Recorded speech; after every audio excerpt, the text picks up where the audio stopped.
बाजार के जाने माने एक्सपर्ट और कार्नेलियन एडवाइजर्स के फाउंडर विकास खेमानी साहब हमारे साथ कार्यक्रम में शामिल हो रहे हैं। विकास जी, गुड मॉर्निंग, स्वागत है आपका। सबसे पहले तो शुरुआत इसी बात से की जाए, पिछले साल भी इसी वक्त कोरोना का डर था, इस साल भी इस वक्त बाजार को कोरोना का डर है। तब और अब में बाजार के लिहाज से क्या फर्क है और इन्वेस्टर्स को क्या स्ट्रेटेजी इस वक्त रखनी चाहिए? गुड मॉर्निंग अनिल जी, आपसे बात करने के लिए बहुत बहुत धन्यवाद। पिछली बार और इस बार में एक बहुत बड़ा महत्व का फर्क है। पिछली बार जब हम लोग पेंडेमिक में गए थे तो काफी अननोन चीजें थी। कैसे मतलब कंप्लीट लॉकडाउन था, कैसे खुलेगा, कैसे ट्रीटमेंट होगा, इससे बाहर कैसे आएंगे, उसके बारे में कोई रास्ता था नहीं। सब कुछ अननोन था। उसकी वजह से एक अनसर्टेनिटी, फियर काफी था। और जैसे जैसे वो फियर हटा, अनसर्टेनिटी हटी, मार्केट का हमने देखा कैसे कि रिबाउंड आया। इस बार में ये फर्क है कि वो अनसर्टेनिटी बिल्कुल सॉर्ट ऑफ कम है। ऑफ कोर्स ये बहुत दुख की बात है कि जो वायरस है वो जो फैल रहा है, इसके वजह से काफी सफरिंग हो रही है। पर इसमें ये भी इतना ही सच है कि इस बार सबको पता है इसको डील कैसे किया जाएगा। इसीलिए आप देखेंगे तो फुल स्केल लॉकडाउन की बात नहीं हो रही है, तो लोकल रिस्ट्रिक्शंस हैं, पर इसको कैसे कंटेन किया जाए और कैसे उस चीज में, उस वजह से जो इकोनॉमिक इम्पैक्ट पिछली बार देखा गया था, उस मोर देन इकोनॉमिक इम्पैक्ट, उसका जो फियर देखा गया था, दोनों ही इस बार मात्रा में काफी कम है। और इसलिए मुझे लगता है कि जो ये इम्पैक्ट है वो कम रहेगा। और दूसरी बात ये है कि कोविड की वजह से जो पिछले समय में जो महत्वपूर्ण डिसीजन लिए गए हैं सरकार की तरफ से और बाकी जो डेवलपमेंट्स हुए हैं, उनकी वजह से ग्रोथ का माहौल, नया ग्रोथ का माहौल बना है।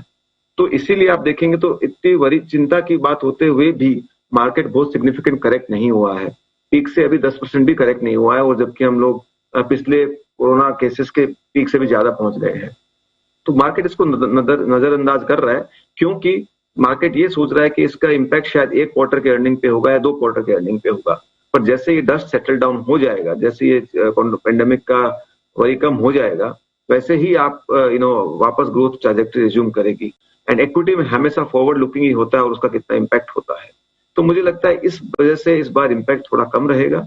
और ये जो करेक्शन है अगले 1 महीना रहेगा, 2 महीना रहेगा, एक बिल्कुल केसेस के ऊपर डिपेंड करता है किस तरह से इसको कंट्रोल किया जाए।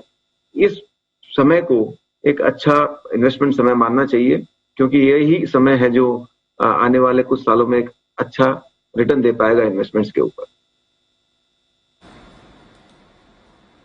ठीक बात है। तो ये है इस साल सबसे बड़ा फायदा कि आपके सामने अनिश्चितताएं कम है और आपको पता है कि कोरोना से लड़ना कैसे और किस तरह से हम अपना पोर्टफोलियो बना सकते हैं। तो यहां पर इन्वेस्टमेंट करने के लिहाज से आपके लिए मौके बढ़िया है। ग्लोबल मार्केट्स पर भी आपकी गहरी पकड़ है विकास जी। अच्छा, उससे पहले एक बार मैं ग्लोबल मार्केट पे बात करूं और उससे करूं, मतलब जब मैंने आपका इंट्रोडक्शन किया और देखा तो मतलब एक बार मैं पहचान नहीं पाया। मैंने कहा ये विकास जी हैं। मतलब आप जब भी आते, कई बार मैंने देखा है कि आप बड़े बड़े एक्सपेरिमेंट करते रहते हैं अपने लुक के साथ। कभी एकदम क्लीन शेव, कभी वो अमिताभ बच्चन जब केबीसी में बड़े सुपर हिट हुए थे तो फ्रेंच बियर्ड, आज अभी एकदम रेट्रो लुक के साथ। इसके पीछे का राज बताएं पहले तो मुझे। कुछ राज नहीं है, जस्ट लॉकडाउन में है तो उसको ट्राई करते रहिए, और क्या है। बाहर जाना होता नहीं है तो और कोई खास बात नहीं है, तो वही है, और कोई राज नहीं है। चलिए, बढ़िया, एक्सपेरिमेंट करते रहें और आपके एक्सपेरिमेंट हमें पसंद भी आते हैं, अच्छा लगता है, अलग अलग आपको रूप में देखते हैं। अच्छा, तो ग्लोबल मार्केट्स की मैं बात कर रहा था, तो global markets life time high पर है। क्या वहां से कुछ चिंताएं हैं या फिर ग्लोबल मार्केट्स की वजह से उल्टा हमारे भारतीय बाजारों को बढ़ने में मदद मिलेगी? ग्लोबल और लोकल दोनों का कनेक्शन।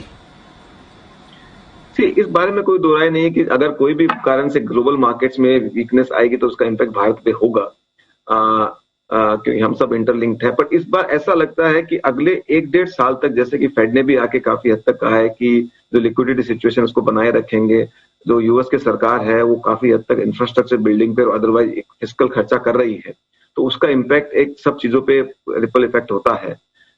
तो मुझे लगता नहीं कि एटलीस्ट 12-15 महीना और एटलीस्ट 23 तक तो कुछ रिस्क है। पर ये कभी कहा नहीं जा सकता है, क्योंकि मार्केट में एवर इवॉल्विंग सिचुएशन होती है। जो इन्फ्लेशन की चिंता वहां पे जो बनी हुई है, वो इन्फ्लेशन अगर आउट ऑफ कंट्रोल होती है तो उसका इम्पैक्ट दुनिया के सब बाजारों पे होगा, और इन्फ्लेशन की चिंता शायद इंडियन मार्केट्स के ऊपर भी है। तो वो एक हमेशा ध्यान रख के चलना चाहिए, उसको कभी भी नजरअंदाज नहीं करना चाहिए। ये बात एक बहुत जरूरी है कि इंडियन बाजारों पे इस बार जो इम्पैक्ट होगा वो कम होगा, क्योंकि इंडियन इकोनॉमी की जो डिपेंडेंस है on foreign currency because of the exports improvement has gone down. आज हमारे जो फॉरेक्स रिजर्व है काफी स्ट्रांग है, हमारी एक्सपोर्ट्स इंप्रूव हो रही है, इंपोर्ट्स कम हो रही है, तो उसकी वजह से हमारा जो करंट अकाउंट डेफिसिट है वो काफी बेहतर है। तो इसकी वजह से ऐसा लगता है कि उसका इम्पैक्ट इस बार रिस्ट्रिक्टेड रहेगा। ठीक बात है। अच्छा, अब ये बताइए कि एक तो बड़ा आसान सा तरीका है कि भाई फार्मा, आईटी, एफएमसीजी खरीद लो, यहां तो दिमाग लगाने की जरूरत नहीं है। दूसरी तरफ थोड़े रिस्की वाले मामले हैं, एनबीएफसी बैंक टाइप के। तो पोर्टफोलियो कैसे बनाना है, आप कहां बुलिश हैं इस वक्त?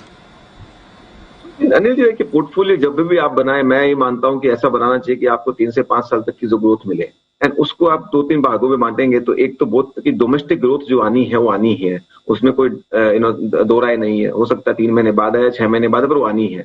तो इस तरह के जो समय होते हैं उनमें उसका जो आज की डेट में because of A concerns banking के ऊपर एक काफी वरी का माहौल बना हुआ है, पर हमको सबको पता है कि ऐसा बैंक्स तो बहुत ज्यादा इम्पैक्ट नहीं होने वाले हैं। कोई सबकी बैंक्स की बैलेंस शीट्स काफी ठीक है, तो अच्छे क्वालिटी के बैंक्स जो हैं ये अच्छा लेने का एक बहुत बड़ा, तो बैंकिंग या फाइनेंशियल सर्विसेज का एक अपने पोर्टफोलियो में बकेट होना चाहिए, जो कि 25 से 30% का बकेट आप रखना चाहिए। उसमें अच्छे क्वालिटी के बैंक्स हुए, अच्छे क्वालिटी के इंश्योरेंस कंपनीज हुए, वो आपका एक अच्छा पोर्टफोलियो बना सकते हैं। दूसरा एक जो क्षेत्र है उसके अंदर अभी हाल ही में एक बहुत नया रुझान देखने को मिला है, जो है मैन्युफैक्चरिंग साइड में। उसमें इंडिया की एक बहुत बड़ी मोमेंटम बनी है, जो कि सरकार ने भी काफी कदम लिए हैं, और दूसरा चाइना +1 स्ट्रैटेजी की वजह से भी एक इंडिया में अच्छा माहौल बना है।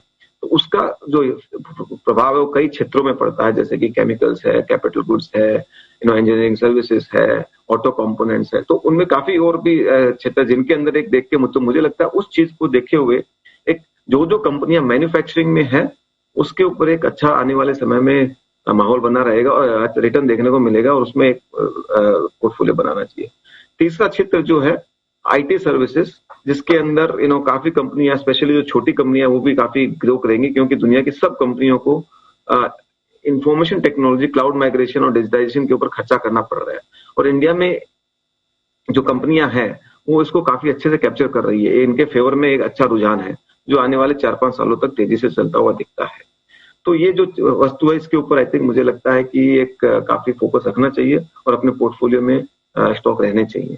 तो ये जो 3-4 सेक्टर है इनको मिलके, और लास्टली अगर जो है कंजम्पशन, तो ऑब्वियसली इंडिया के अंदर जैसे जैसे पर कैपिटा इनकम बढ़ेगी, बढ़ना ही है, तो जो कंज्यूमर डिस्क्रिशनरी स्पेशली उसके ऊपर जो कि हाउसिंग रिलेटेड होते हैं या फिर कंज्यूमर ड्यूरेबल रिलेटेड होते हैं, उसके ऊपर भी अच्छा एक स्ट्रक्चरल ग्रोथ ड्राइवर देखने को मिलेगा। उसमें काफी कुछ 3-4 चीजें एक ही पॉइंट में डायरेक्शन कर रही है।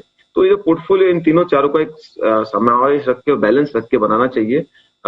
मुझे इस बात में कोई दो राय नहीं है कि अगर एक आप अच्छी क्वालिटी का इस तरह का एक बैलेंस पोर्टफोलियो बनाएंगे तो आपको एक 18 से 20% रिटर्न देने की कंसिस्टेंट ओवर 4-5 ईयर पीरियड काफी अच्छी चांस है।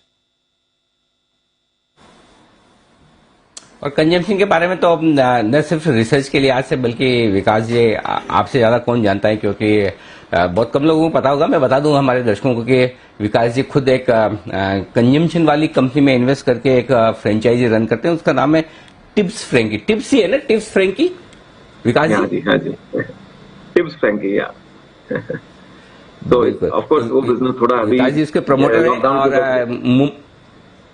जी जी बताएं।